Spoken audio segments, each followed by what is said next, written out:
भारत माता की। अंगराज दानवीर कर्ण की धरती,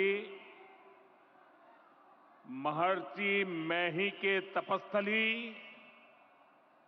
भगवान वासुपूज्य के पंच कल्याणक भूमि, विश्व प्रसिद्ध विक्रमशिला महाविहार, बाबा बूढ़ानाथ के पवित्र भूमि पे सब भाई बहन सैनिक के प्रणाम करे छिए।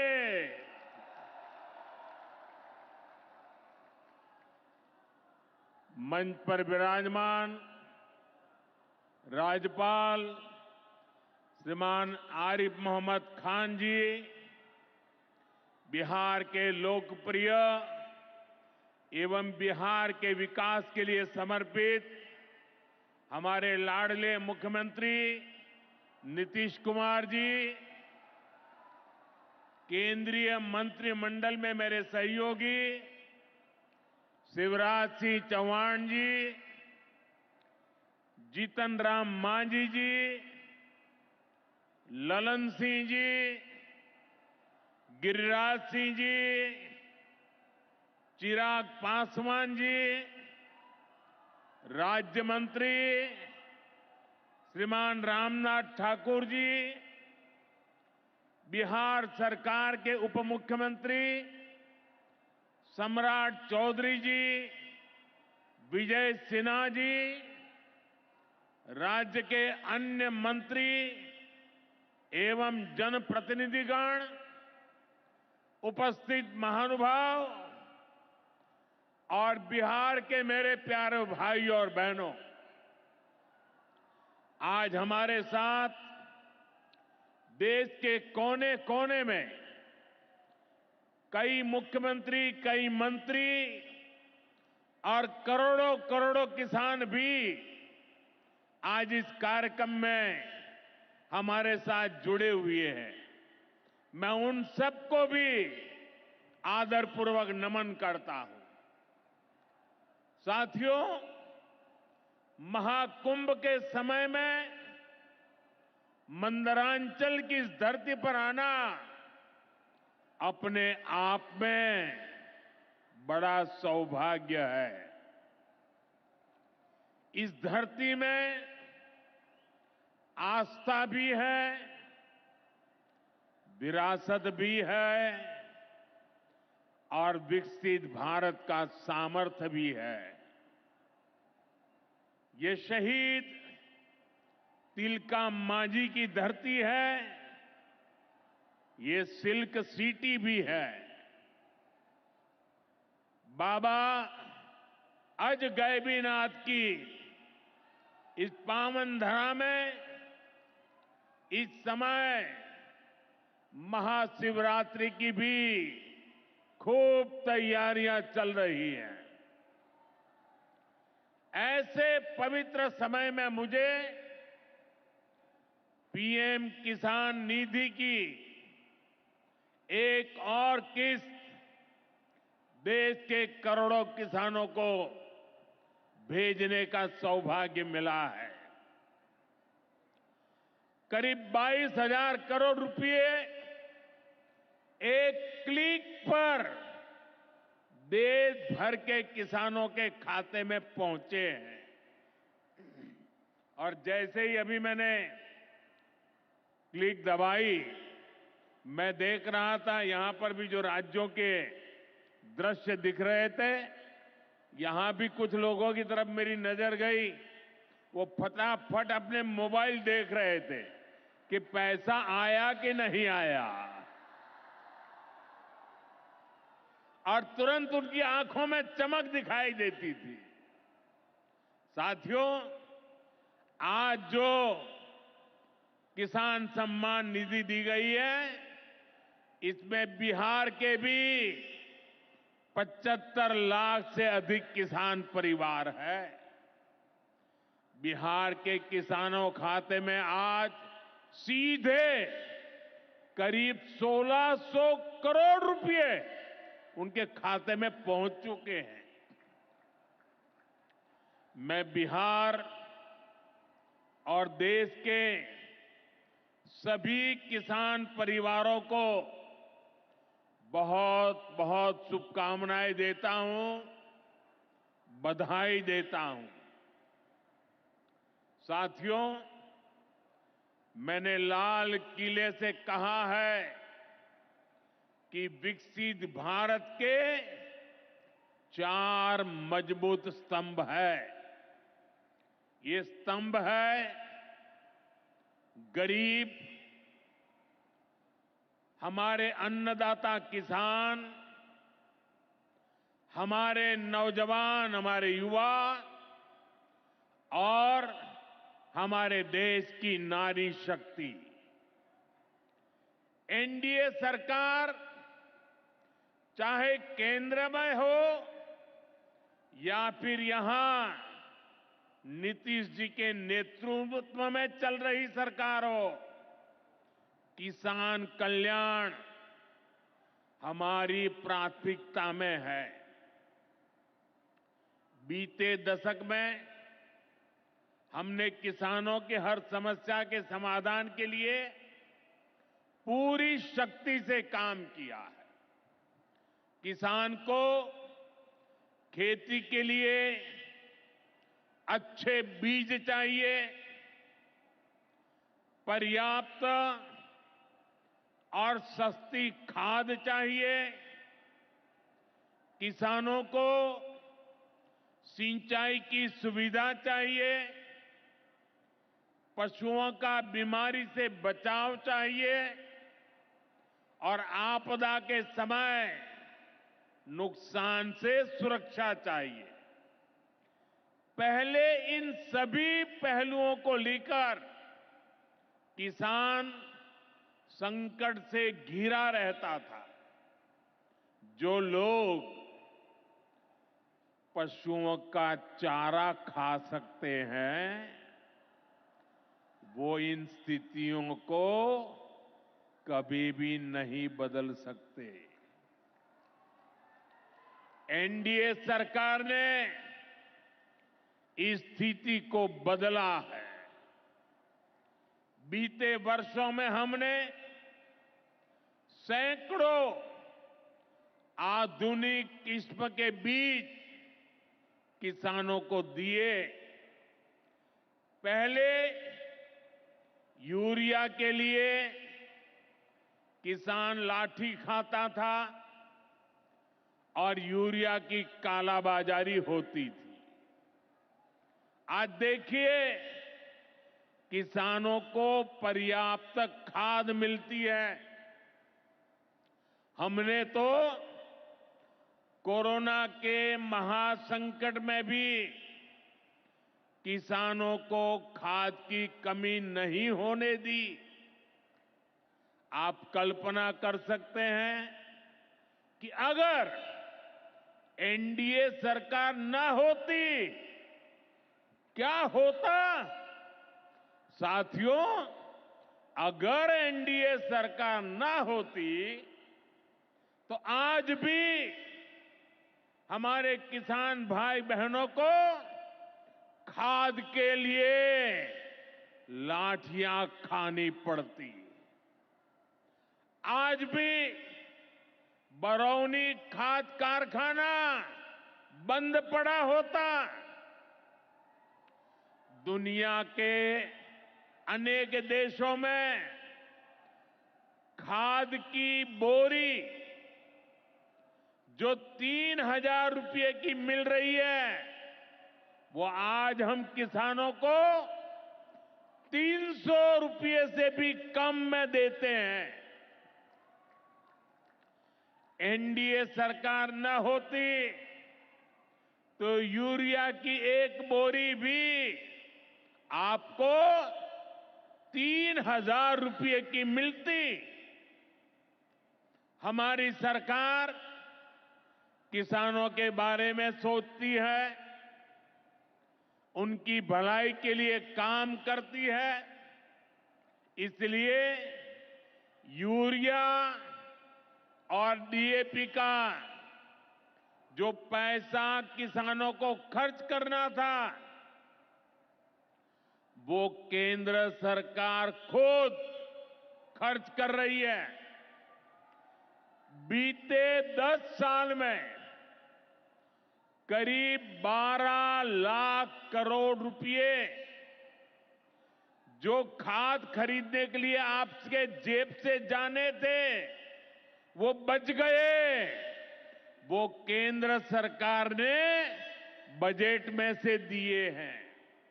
यानी इतना सारा पैसा, 12 लाख करोड़ रुपया देश के करोड़ों किसानों की जेब में बचा है।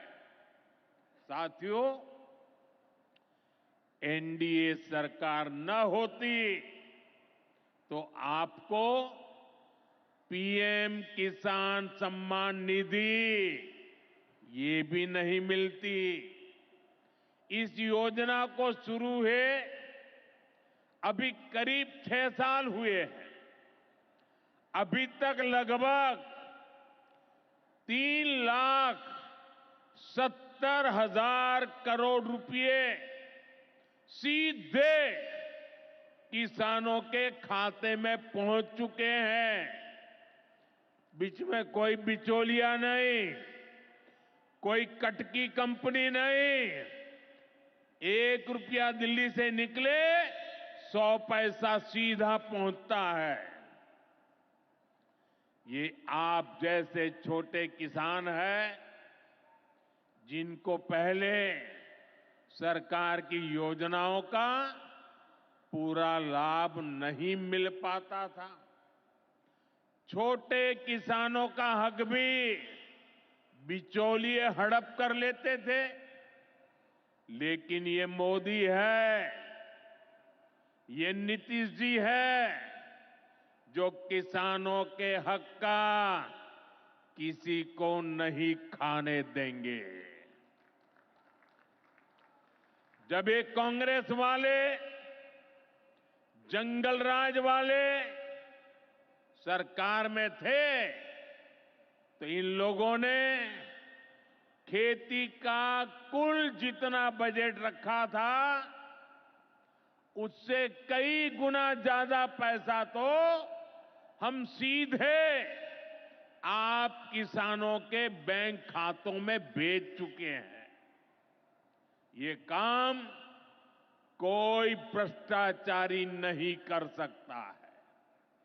ये काम वही सरकार कर सकती है जो किसान कल्याण के लिए समर्पित है।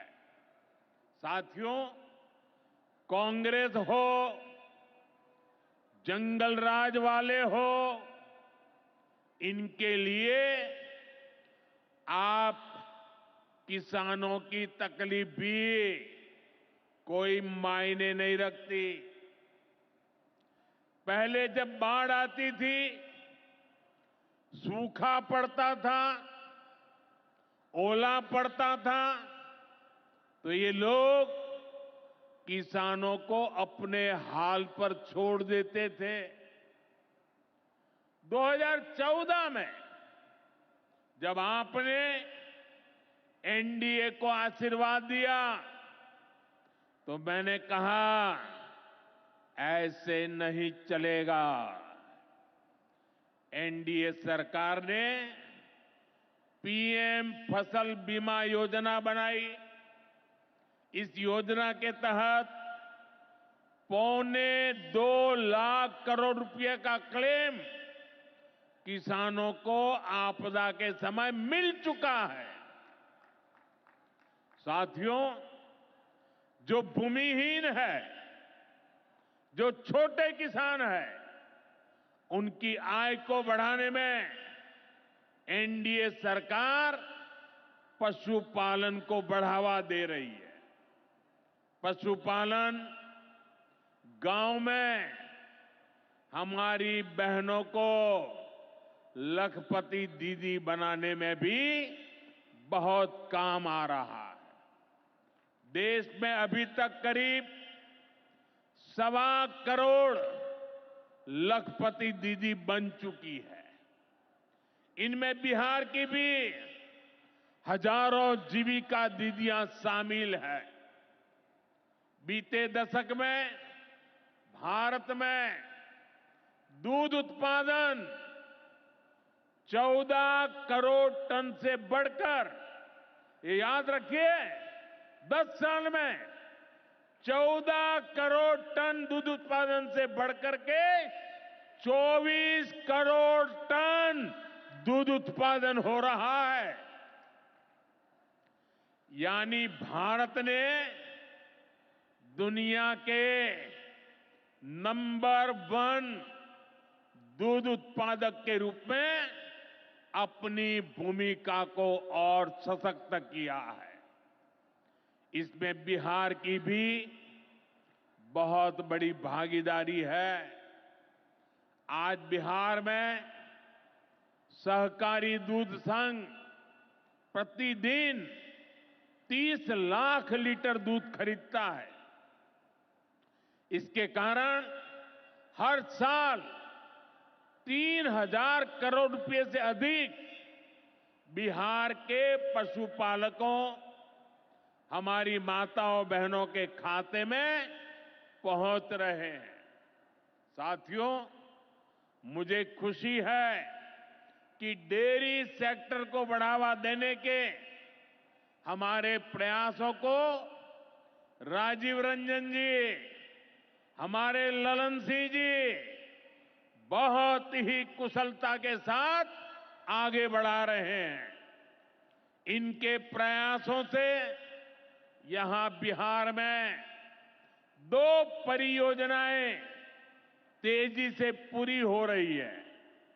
मोतीहारी का सेंटर ऑफ एक्सीलेंस बेहतरीन देसी नस्ल की गायों के विकास में मदद करेगा। दूसरा बरौनी का मिल्क प्लांट है। इस क्षेत्र के 3 लाख किसानों को फायदा होगा, नौजवानों को रोजगार मिलेगा। साथियों, हमारे जो नाविक साथी हैं, जो मछुआरे साथी हैं, इनको पहले की सरकारों ने कोई फायदा नहीं दिया। हमने पहली बार मछली पालकों को किसान क्रेडिट कार्ड की सुविधा दी है।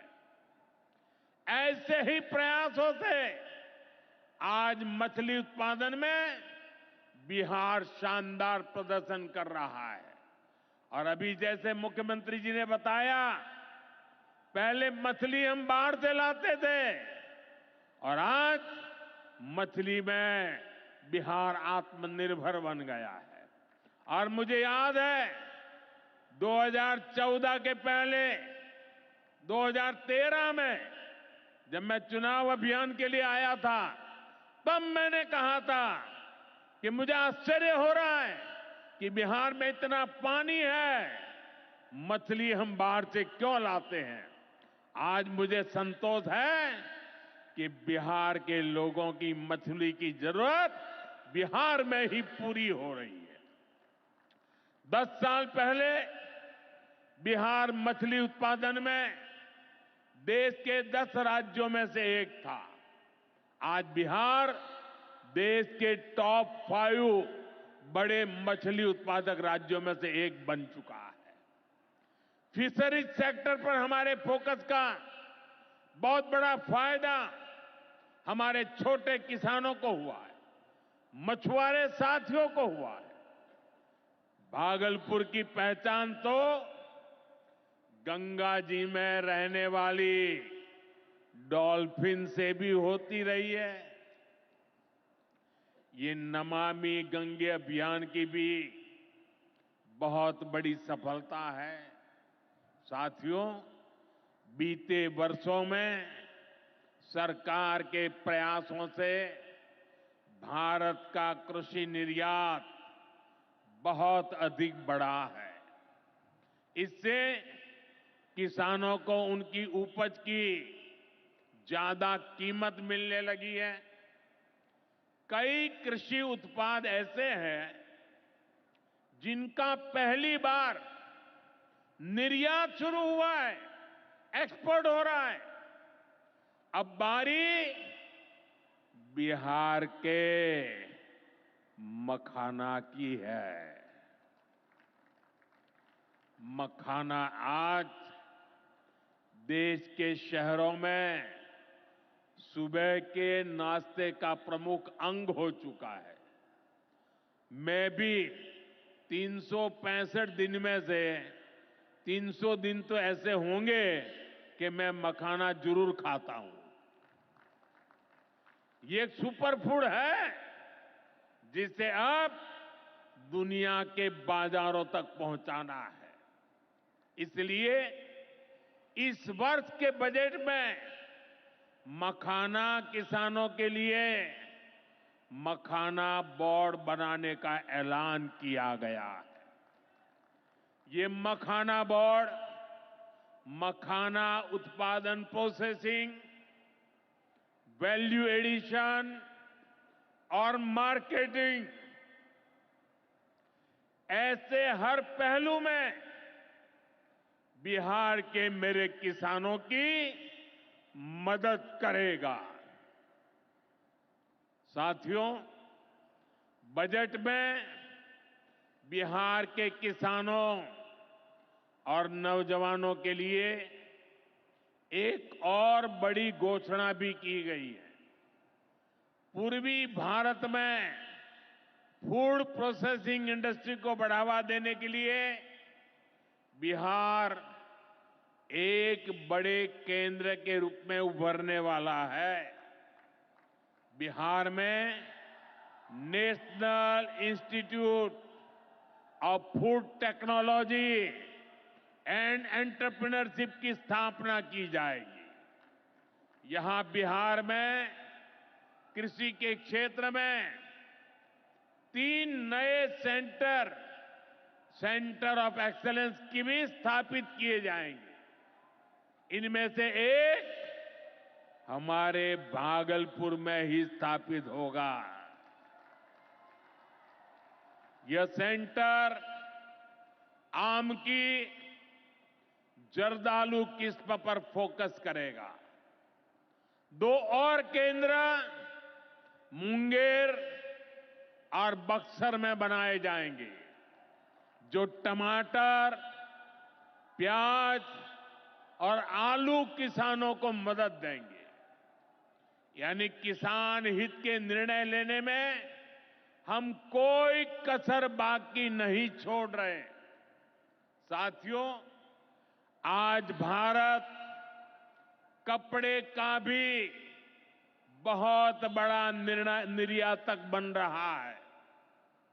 देश में कपड़ा उद्योग को बल देने के लिए अनेक कदम उठाए जा रहे हैं। भागलपुर में तो कहा जाता है कि यहां पेड़ भी सोना उगलते हैं। भागलपुरी सिल्क, टसर सिल्क पूरे हिंदुस्तान में मशहूर है। दुनिया के दूसरे देशों में भी टसर सिल्क की डिमांड लगातार बढ़ रही है। केंद्र सरकार रेशम उद्योग को बढ़ावा देने के लिए फैब्रिक और yarn dyeing unit, fabric printing unit, fabric processing unit ऐसे इंफ्रास्ट्रक्चर निर्माण पर बहुत जोर दे रही है। इससे भागलपुर के बुनकर साथियों को आधुनिक सुविधाएं मिलेगी और उनके उत्पाद दुनिया के कोने कोने में पहुंच पाएंगे। साथियों, बिहार की एक और बहुत बड़ी समस्या का समाधान एनडीए सरकार कर रही है। नदियों पर पर्याप्त पुल न होने के कारण बिहार को अनेक समस्याएं होती है। आपको आने जाने में दिक्कत ना हो, इसके लिए हम तेजी से काम कर रहे हैं। अनेकों पुल बनवा रहे हैं। यहां गंगा जी पर 4 लेन के पुल के निर्माण का भी तेजी से काम चल रहा है। इस पर 1100 करोड़ रुपए से ज्यादा खर्च किए जा रहे हैं। साथियों, बिहार में बाढ़ से भी बहुत नुकसान होता है। इसके लिए भी हमारी सरकार ने हजारों करोड़ रुपए के प्रोजेक्ट स्वीकृत किए हैं। इस वर्ष के बजट में तो पश्चिमी कोसी नहर ERM परियोजना के लिए मदद देने की घोषणा की गई है। इस परियोजना से मिथिलांचल क्षेत्र में 50,000 हेक्टेयर भूमि सिंचाई के दायरे में आएगी। इससे लाखों किसान परिवारों को लाभ होगा। साथियों, एनडीए सरकार किसानों की आय बढ़ाने के लिए अलग अलग स्तर पर काम कर रही है। भारत में उत्पादन बढ़े, दलहन और तिलहन में हम आत्मनिर्भर हो, यहां ज्यादा से ज्यादा फूड प्रोसेसिंग उद्योग लगे और हमारे किसानों के उत्पाद दुनिया भर तक पहुंचे। इसके लिए सरकार एक के बाद एक नए कदम उठा रही है। मेरा तो सपना है कि दुनिया की हर रसोई में भारत के किसान का उगाया कोई न कोई उत्पाद होना ही चाहिए। इस वर्ष के बजट ने भी इसी विजन को आगे बढ़ाया है। बजट में एक बहुत ही बड़ी पीएम धन धान्य योजना की घोषणा की गई है। इसके तहत देश के 100 ऐसे जिलों की पहचान की जाएगी जहां सबसे कम फसल उत्पादन होती है। फिर ऐसे जिलों में खेती को बढ़ावा देने के लिए विशेष अभियान चलाया जाएगा। दलहन में आत्मनिर्भरता के लिए मिशन मोड पर काम किया जाएगा। किसान ज्यादा से ज्यादा दालें उगाए, इसके लिए किसानों को प्रोत्साहन मिलेगा। दालों की एमएसपी पर खरीद को और अधिक बढ़ाया जाएगा। साथियों, आज का दिन एक और वजह से बहुत खास है। हमारी सरकार ने देश में 10,000 एफपीओ किसान उत्पादक संघ बनाने का बड़ा लक्ष्य रखा था। आज मुझे ये बताते हुए खुशी है कि देश ने इस लक्ष्य को प्राप्त कर लिया है। आज बिहार की भूमि 10,000वें एफपीओ के निर्माण की साक्षी बन रही है। मक्का, केला और धान पर काम करने वाला ये एफपीओ खगड़िया जिला में रजिस्टर हुआ है। एफपीओ सिर्फ एक संगठन नहीं होता, एक किसानों की आय बढ़ाने वाली अभूतपूर्व शक्ति है। एफपीओ की ये शक्ति छोटे छोटे किसानों को बाजार के बड़े लाभ सीधे उपलब्ध कराती है। एफपीओ के जरिए आज तमाम ऐसे अवसर हमारे किसान भाइयों बहनों को सीधे मिल रहे हैं जो पहले उपलब्ध नहीं थे। आज देश के करीब 30 लाख किसान एफपीओ से जुड़े हैं और बड़ी बात यह कि इसमें करीब 40% हमारी बहनें हैं। ये एफपीओ आज कृषि क्षेत्र में हजारों करोड़ रुपए का कारोबार करने लगे हैं। मैं सभी 10,000 एफपीओ के सदस्यों को भी बहुत बहुत बधाई देता हूं। साथियों, एनडीए सरकार बिहार के औद्योगिक विकास पर भी उतना ही बल दे रही है। बिहार सरकार भागलपुर में जो बहुत बड़ा बिजली कारखाना लगा रही है, उसको कोयले की भरपूर आपूर्ति की जाएगी। इसके लिए केंद्र सरकार ने कोल लिंकेज को स्वीकृति दे दी है। मुझे पूरा भरोसा है यहां पैदा होने वाली बिजली बिहार के विकास को नई ऊर्जा देगी। इससे बिहार के नौजवानों को रोजगार के नए अवसर मिलेंगे। साथियों, पूर्वोदय से ही विकसित भारत का उदय होगा और हमारा बिहार पूर्वी भारत का सबसे अहम स्तंभ है। बिहार भारत की सांस्कृतिक विरासत का प्रतीक है। कांग्रेस आरजेडी के लंबे कुशासन ने बिहार को बर्बाद किया, बिहार को बदनाम किया।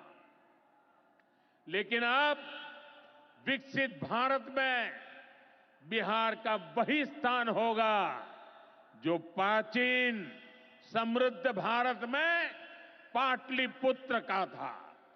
इसके लिए हम सभी मिलकर निरंतर प्रयास कर रहे हैं।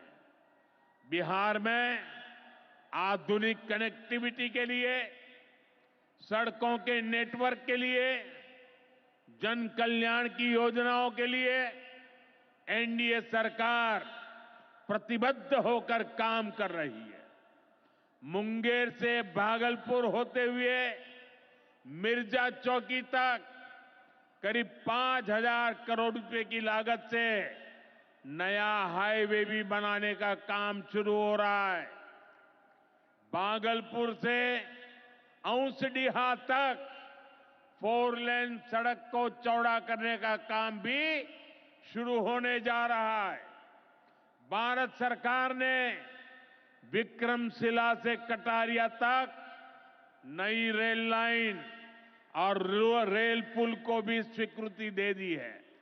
साथियों, हमारा ये भागलपुर सांस्कृतिक और ऐतिहासिक रूप से बहुत महत्वपूर्ण रहा है।